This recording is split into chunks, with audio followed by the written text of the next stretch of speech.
In room 226 of the Dirksen building in Washington tomorrow, the Senate Judiciary Committee will consider whether to protect some of America's most powerful corporate executives from the legal consequences of having spied on the rest of us in this country. On our third story tonight, an AT&T whistleblower today told members of Congress much more than that is at stake with the secret crimes that took place at room 641A of AT&T's Folsom Street facility in San Francisco and potentially at others across the country. Specifically, retired 22-year AT&T technician Mark Klein says that despite Mr. Bush's claims, the U.S. government used AT&T's cooperation to spy not only on overseas communications, but to vacuum up virtually all of America's use of the Internet for years. Email, Googling, web surfing, you name it. Thanks to AT&T's secure rooms like 641A in San Francisco, accessible only to those cleared by the NSA. Klein obtaining AT&T schematics showing how the company used splitters to send secure room 641A a duplicate of every fiber optic signal routed through its facilities. And involved not just AT&T customers, but virtually every Internet and telecommunications company, and virtually all email and web traffic in the country, without a warrant, without any mechanism for separating domestic from overseas, without separating suspect from citizen. We welcome now former AT&T technician Mark Klein, whose documentation and claims are now part of a class action lawsuit against AT&T, one of 38 telecom spy lawsuits, AT&T so far declining to comment on the specifics of these allegations. Mr. Klein, great, thanks for speaking out tonight. Thanks for inviting me. The Senate is considering granting the telecom executives immunity. You lobbied Congress today not to do so. How come?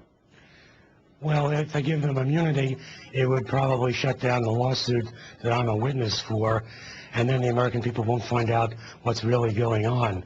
And so that's why I'm here, to stop immunity. Congress should let the judicial process go forward. Two-parter here. First, can you explain to those of us who can use the Internet but would not be able to tell the difference between its physical form and, a box full of guitar strings, exactly what happened in that secure room or secret room, 641A? I don't know what goes on in the secret room because I didn't have security clearance. But I know what went on outside because my job, I worked in the Internet room. My job was to connect circuits into the splitter device, which was hardwired to the secret room.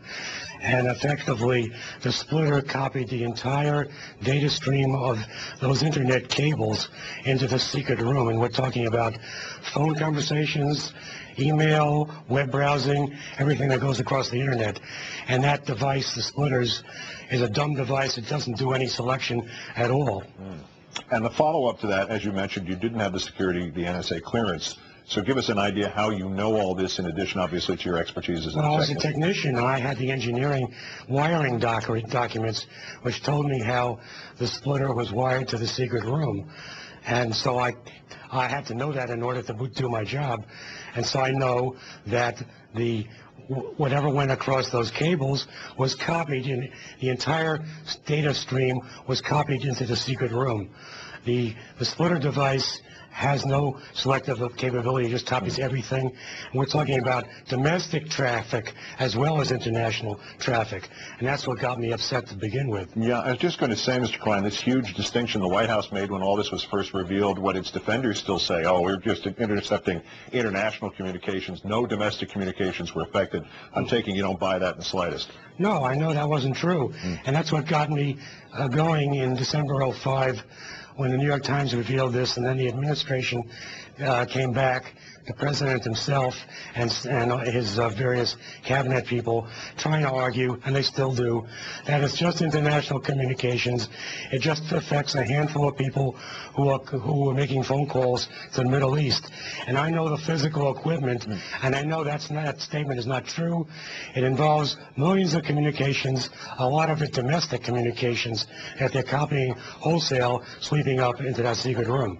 When you saw this and realized what was going on, what was this like? Was this like sitting there and finding yourself in a scene from the sci-fi flick Invasion of the Body Snatchers? Did it have that sort of horror quality to it? Well, I had this, actually, I'm a little older, so my thought was George Orwell's 1984, and here I am being forced to connect the Big Brother machine. Oh, boy. And I felt that I was in a funny position, but I needed my job, so I didn't want to make a fuss at the time. But after I retired, I thought about it some more. In talking to Congress today, what did you hear? Did you get a sense that anybody's prepared to go after not just the telecom execs, but the government officials who ordered this? I couldn't tell. I'm not a politician, and they play their cards close to the vest. All I can do is emphasize again that they're copying everything. This is a violation of the Constitution. It's domestic traffic. It's phone calls as well as email, and something should be done to stop it. And Congress should not kill the judicial process. The nice thing is that if there is anything that's going to stop it, it's going to be because people like you have the courage to do something about it. Mark Klein, formerly of AT&T. Great thanks for joining us, and great thanks for what you're doing. Truly. Thank you.